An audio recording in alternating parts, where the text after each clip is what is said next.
Hello! In this video, we're going to be going over some of the problems from homework 10 that involve features of a function. So these are things like minima, maxima, intercepts, domain, range, end behavior, degree, a few other types of concepts.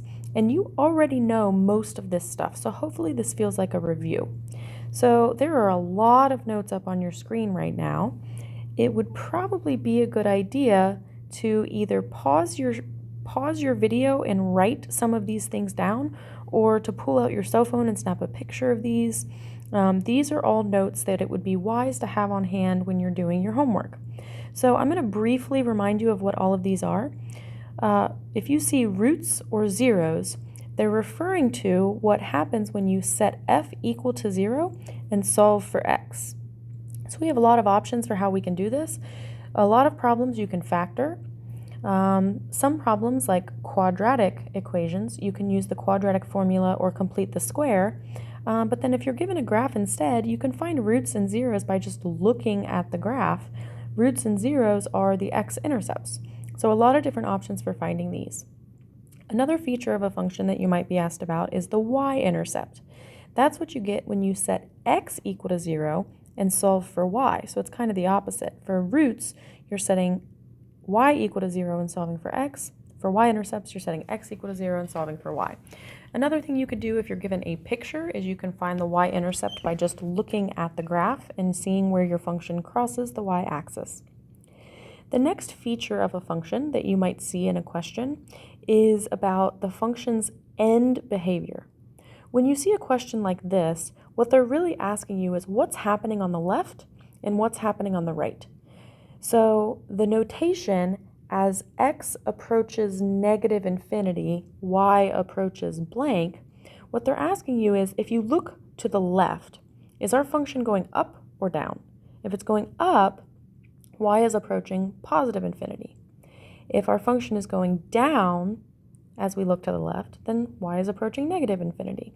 And then the flip is true when they ask, as x approaches infinity, we're looking to the right side of the graph, and we're looking for whether our function is going up to positive infinity or down to negative infinity. So one pretty important thing you need to note about this end behavior is that this notation is really important. In certain types of problems, you have to use the proper notation, and this is the notation you need to use, which isn't as relevant on a homework assignment because the notation is in the question already. But on a quiz or a test where you don't necessarily have the notation in front of you, you need to know how to write your end behavior, and this is the proper notation. All right, next we're moving on to degree.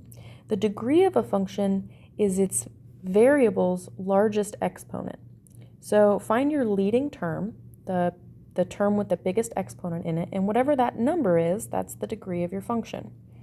If the degree is even, then that tells us something about the end behavior of our function. An even function will either go up, and it might have some squiggles, but then it will continue to go up on both sides, or it might go down, and it might have some squiggles and some weird stuff, but then go down on both sides. So if the degree of the largest exponent is an even number, then your end behaviors will match. On the other hand, if your degree is odd, then the end behavior will not match. So you might have a function that looks like this. So on one side it's going up, on the other side it's going down. Or it might be reversed.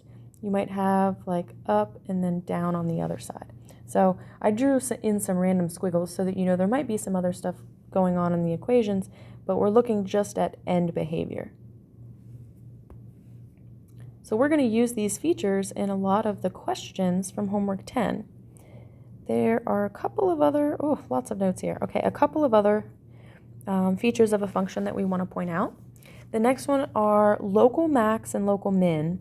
Now, we've talked about max and min, but we haven't talked about local max or local min. These are slightly different. So the maximum of, say, a quadratic is the very tip-top highest point, right?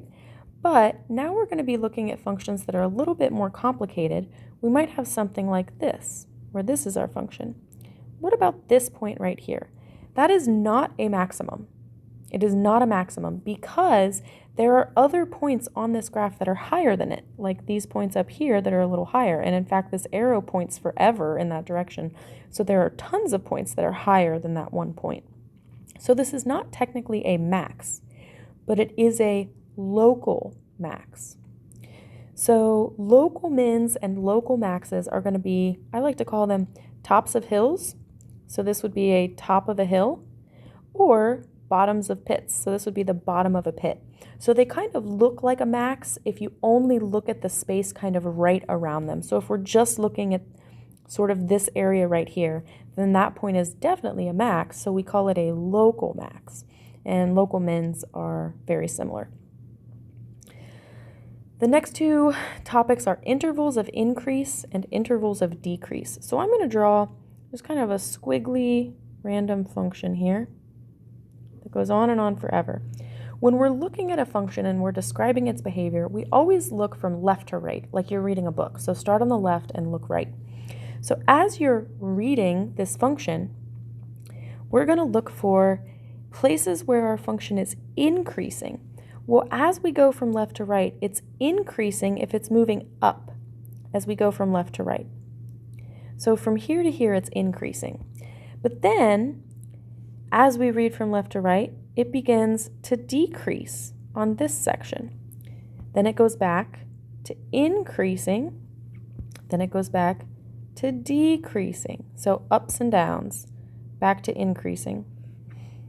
So intervals of increase and intervals of decrease are the places on your graph where you're going up versus going down as you read it from left to right. A couple of things I want to point out. Local mins and maxes, so these little hills and pits, hills or valleys I guess we could call them, these are not included in our interval of increase or interval of decrease.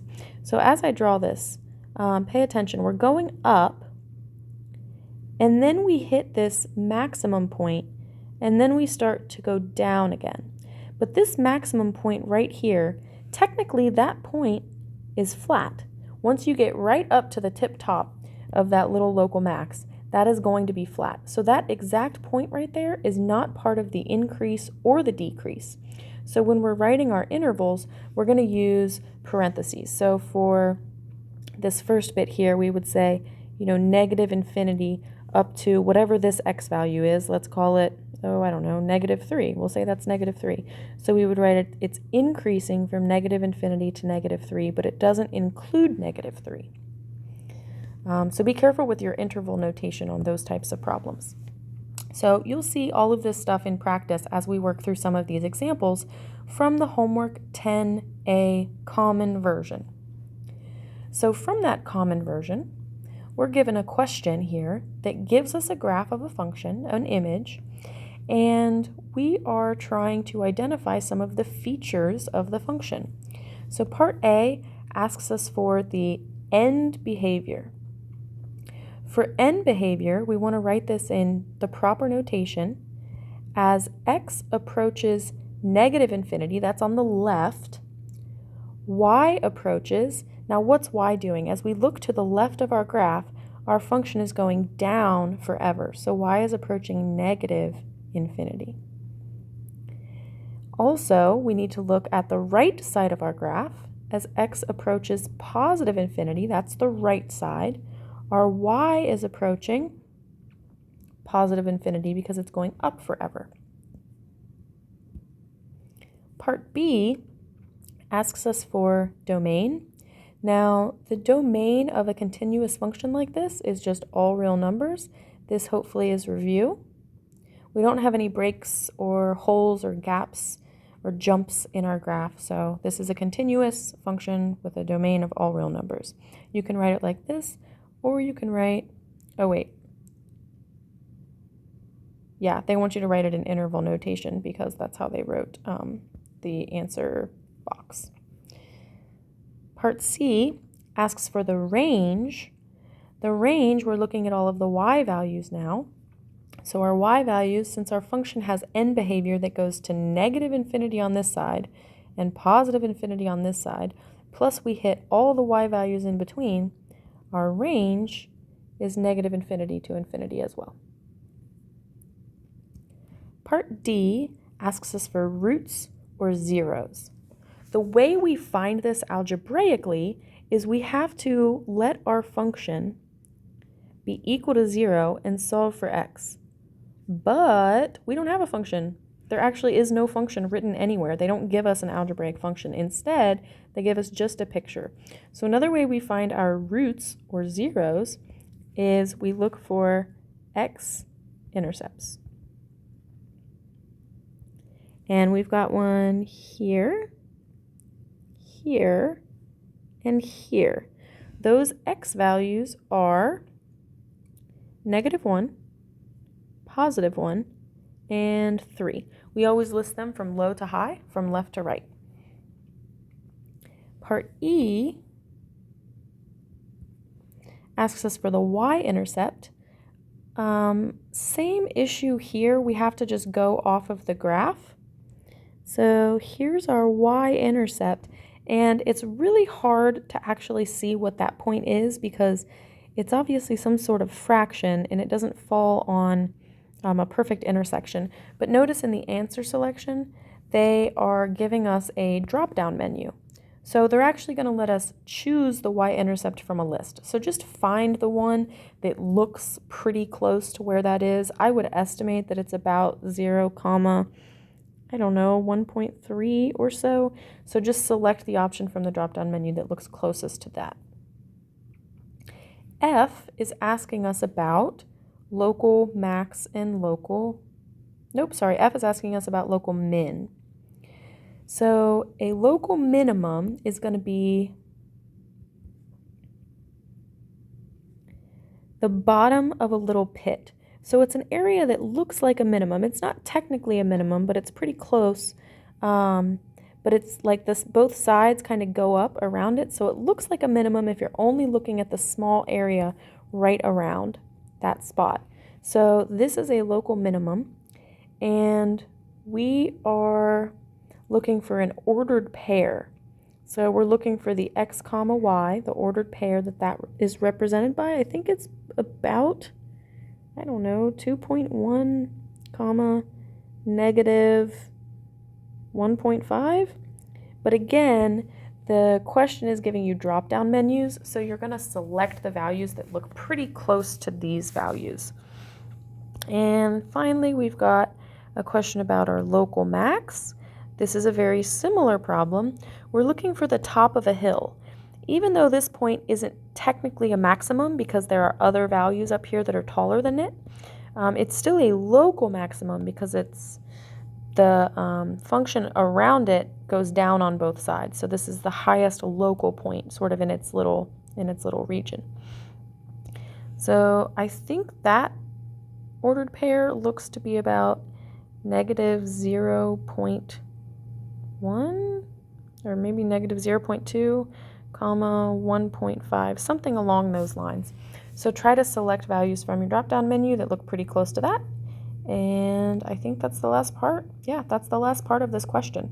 So hopefully some of this stuff feels like review. You're just tying together now a lot of the concepts you're already familiar with. In question 11, we're given another graph and we're asked very similar, if not identical questions. So we're going to go a little faster on this one. For part A, we're looking at end behavior. As x approaches -infinity, that's to the left, y is going down, so y approaches -infinity as well. Then to the right, as x approaches +infinity, that's to the right, y is going down still, so y approaches -infinity. Part B. In part B, we're asking for domain. Goodness, keep moving my screen around. We're asking for domain. The domain is all of our x values. So these sides of our function are going to keep going left and right, albeit slowly. Like they're not super, they're not pointed super to the right, but they are going a little bit to the right. And eventually, after all of infinity, all of our x values will be included here. So our domain, -infinity to infinity. Our range is a totally different story. Take a look at this graph. Our function's going down forever on both sides, but it's not going up forever. So what I'm going to do is I'm going to use, let's say, green to color in what y values are included in my graph. So the very top y value I see is right here. And then everything below this is in our range. These are all in our range.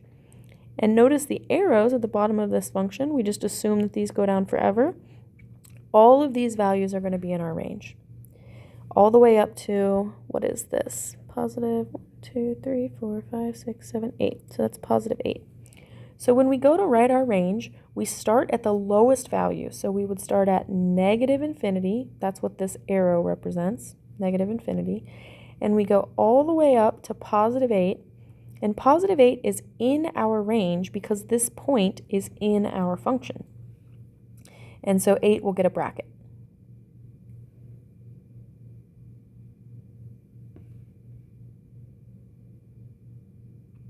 For part D, they're asking for roots. Roots are also called x-intercepts.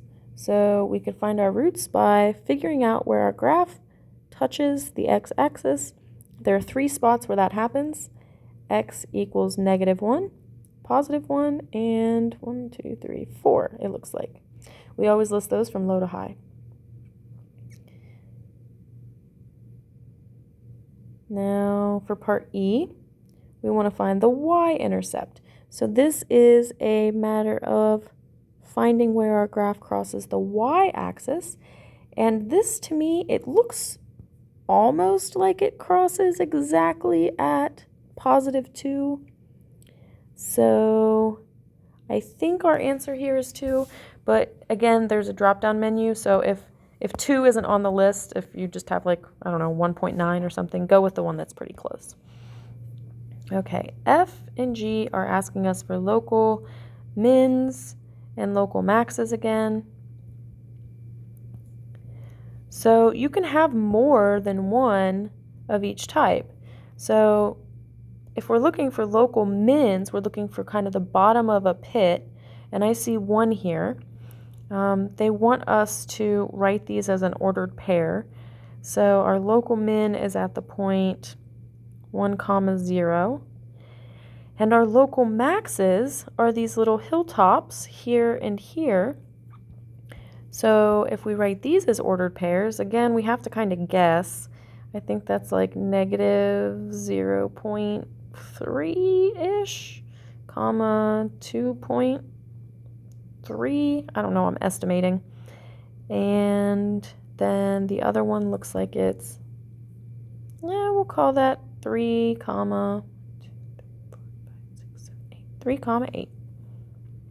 8-ish. So choose the values from the drop-down menu that at least look pretty close to that. Okay. One thing I do want to point out about this, notice when I just did the problem, I only had 1 local min and 2 local maxes. But they give you a space to put 2 local mins and 2 local maxes. That's because they don't want to give away, they don't want to spoil how many there are of each. So they tell you specifically, enter NA if there isn't one. So we would just put NA here and NA here. And I'm assuming that's one of the options in the drop-down menu. Okay, moving on to question 15. Again, a pretty similar problem, but it is asking us a few new things. We're going to be looking at this graph and trying to identify its features, but some of the new things they're asking us are degree and intervals of increase, intervals of decrease. We just went over these at the beginning of the video, but let's do a bit of a recap what they are.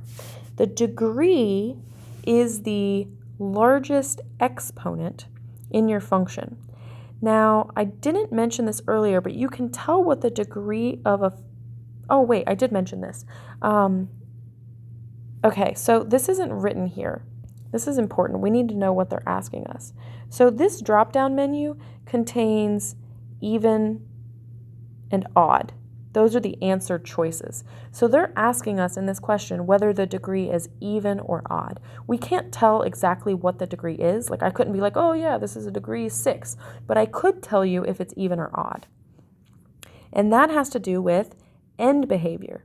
So remember your end behavior for an even degree, the left and right match. So something like this or like this. For an odd degree, your end behavior shouldn't match. So maybe something like this, where one side goes up, one side goes down, or like this. One side goes up, the other side goes down. So on our graph, we have end behavior that matches. That tells us, for part A, that the degree is even. For part B, we're looking for end behavior. As x approaches negative infinity, y approaches, it's going down as we go to the left. And as we go to the right, x approaches infinity, y is still going down. So it's negative infinity on both sides. Now they're asking us for intervals of increase and intervals of decrease. It is time to pull out my highlighter. So I'm going to do increase in yellow and decrease in blue. So my intervals of increase are going to go from left to right. I'm going up, and then I start going down, and then I start going back up, and then I start going back down, and then I go down forever. So important to note, when they're asking for intervals, they're asking for the x values associated here. So I'm actually going to draw a little line. That indicates to me where my x values change from increasing to decreasing. So here I'm going to make these a little taller. So I've got 4 different intervals. On the far left side, I'm increasing. Then next, I'm decreasing. Then next, I'm increasing. And then I go back to decreasing again. So for my first increase interval, this one's going to be from negative infinity up until, what is that? Negative 1, negative 2, negative 3. So we're increasing from negative infinity to negative 3. Is that what I said? This is bothering me because this should be a round parenthesis, and so should this. I don't know what's up with their notation here, but they shouldn't be brackets, they should be parentheses. All right, the other interval of increase is from negative 1 to 2, right in between there. So from negative 1 to 2, again, these should be parentheses. All right, and then now for the intervals of decrease, our first interval of decrease, remember we go left to right, is from negative 3 to negative 1. Negative 3 to negative 1. And our last interval here where we're decreasing is positive 2 to infinity. Remember, this goes all the way to infinity. So 2 to infinity. That should definitely be parentheses. Not sure what's up with their little typo there.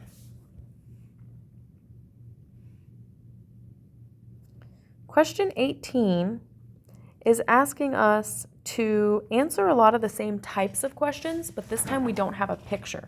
So we have to do some thinking. So first of all, we're looking at the function 18x to the 4th minus 74x squared plus 8.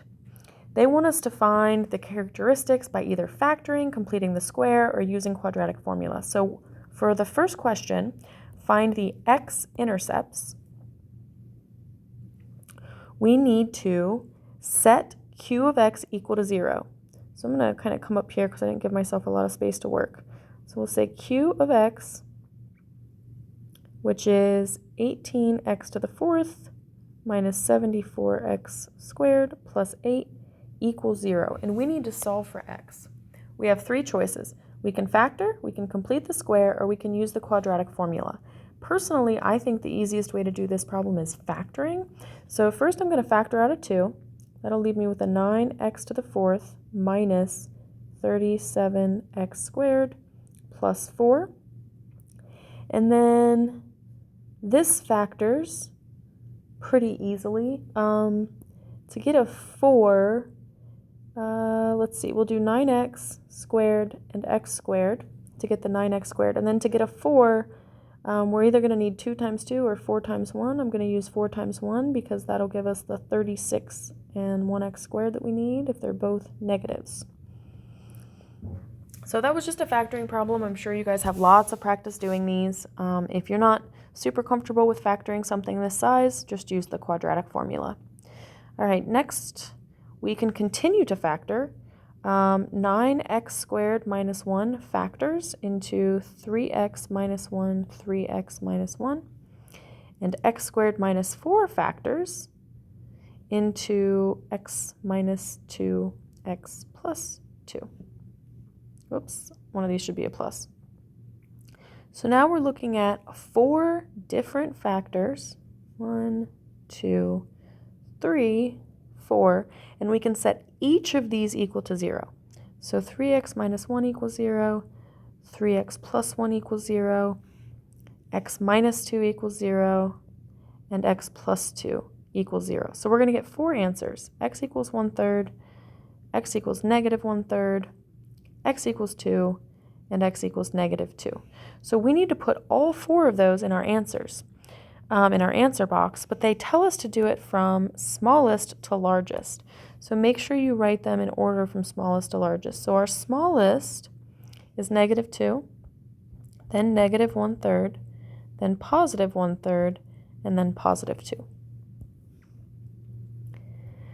Next, they ask us for the y-intercept, and the y-intercept is super easy. That's where we let x be 0. So we're going to plug 0 in for x.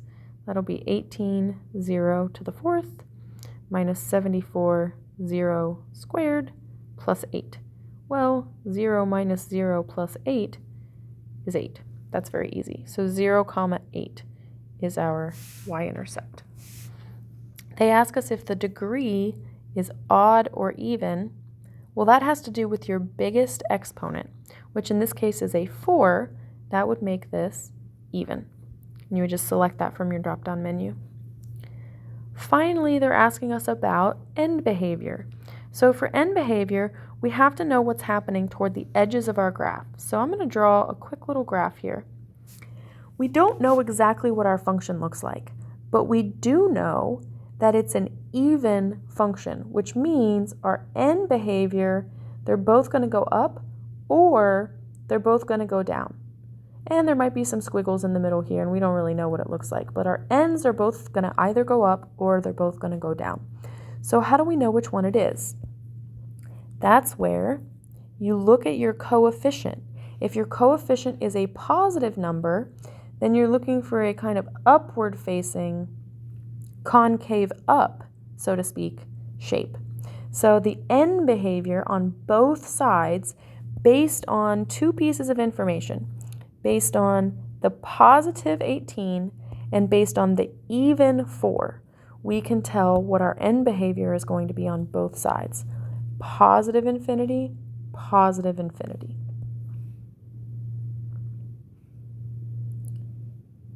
Last question for this video. We're dealing with another picture, and they're asking us similar questions about even, odd, extrema. So we're going to first look at whether it's even or odd. Well, on the left side of our graph, our end behavior is going down, and on the right side of our graph, our end behavior is going down. Those match, which means our function has to have an even degree. Now, find the local extremum values on the interval x equals -7 to +7. So basically they're saying ignore the edges of the graph. We're just looking from -7 to +7. So that's not super important. Enter not applicable from the blank for missing max or min. Okay, so they're giving us a couple different blanks for each of these because they want us to figure out how many of each there are. So I see a couple of maxes. Those are our hilltops. And it's actually kind of hard from the graph to tell what these values are, but I think it looks like -2, 1, 2, 3, 4, 5, 6, 7, 8, 9, 10. I would estimate 10.5 or so for the first max. And then the second one is about 1 comma 1.5. Again, I'm just kind of guessing here, but these aren't drop-down menus. You actually have to write in your values. So I'm guessing that they're putting these right on the half mark. All right, now our minimum value we're looking for, instead of a hilltop, we're looking for the bottom of a pit.